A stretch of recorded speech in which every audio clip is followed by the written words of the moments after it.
Hi everyone, my name is Liz. I'm one of the paralegals here at Tsang and Associates, and today I will be watching / reacting to one of Joseph's videos, the lost green card and outside of the country for 3 years. I also did work on this case, so I will be giving you the details that Joseph doesn't want anyone to know. So I will gladly provide them on this case. What do you do if you lose your green card and you've been outside of the US for over 3 years? Today's success story is about how my team and I went to Mexico, met the client, and begged the CBP officer at the border to let him in and explain the whole situation. We got the waiver and thankfully everything is okay. Let's get to it. Another trip to Mexico.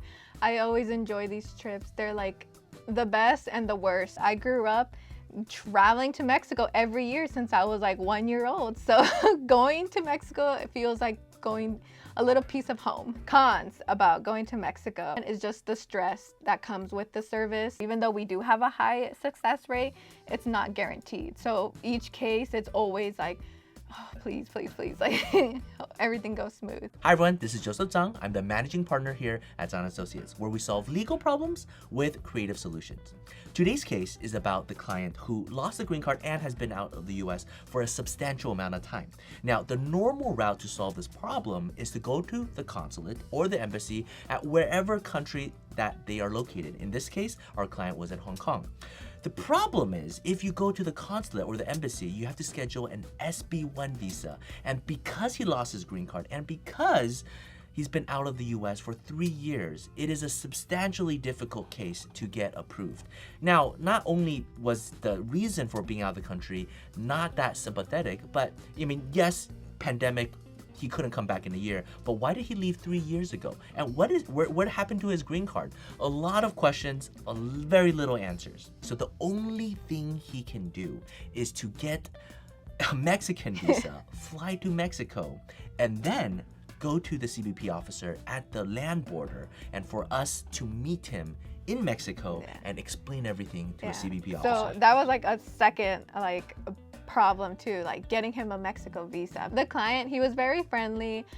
He did seem a little nervous as well on his end, like, you know, the fact, a little like doubtful, like, are we really going to pull this through? And in my head on the other side, we're like, I hope we do. But of course, like, having Joseph, you know, as attorney, I always feel 100% confident, like, no, we are going to get through this. Like, we're all going to get through this. So for this case, we pulled out all the big guns. We talked about how he got his green card in the first place and how he's been in the US, educated at an elite high school, elite college, his transcripts, his major, how he worked here, but because of a sympathetic reason, he had to leave for 3 years and he lost his green card. He couldn't come back no matter how hard he tried.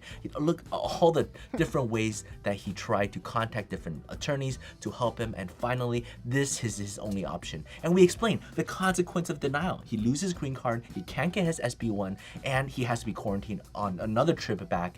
It's very, very sympathetic. The officer. Yeah. The officer has a very good poker face. He's very nice, by the way. But when it comes to cases, it's like a whole nother person. It's not the same friendly person you talk to outside. Like, hey, how's it going? Like, you know, like, oh, nice to see you again. In the office, it's such a different world. Joseph talks to the officer. Joseph calls the client. Client goes up. He asks him a few questions, like, you know, kind of see what's going on. Client answers those questions. So it's just a lot of back and forth. Asked all the right questions. We had all the documentation prepared. And once everything was explained, the officer filed everything and granted the waiver, paid the fee, and we were able to take our client across the border back into the US. The expression on his face was priceless. Yeah, it's very rewarding because the client themselves, like, they don't know what's going on. They are trusting us, so they are very scared. As we're waiting in like the second line, which is like the second inspection line, that's when Joseph gives them the good news. Hey, like, you know, everything's fine, you got approved. Now we just have to go through like the secondary inspection, which is pretty much nothing. I mean, we were super relieved. I was panicking like all night before we went because it's like, if he gets deported, man, we have to stay in Mexico, make sure he can go back to Hong Kong. It's absolutely crazy. But yeah, so this is absolutely true too. Even though like Joseph portrays himself as a very calm person with like us, like his team and with the clients, like we secretly know sometimes like, oh, Joseph's really nervous. Like we see it in his eyes or like his coughing or his face expression. Like, you know, he'll be like so tired, but when you talk to him, he's like, yeah, let's do it.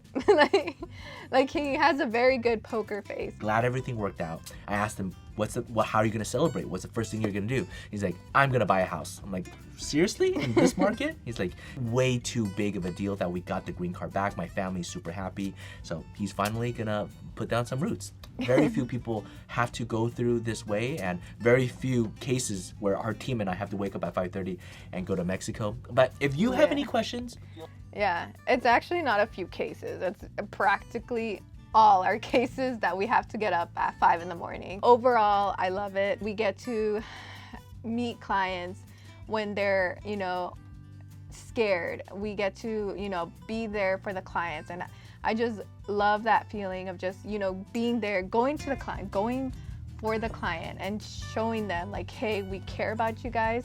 We're coming down to Mexico just for you.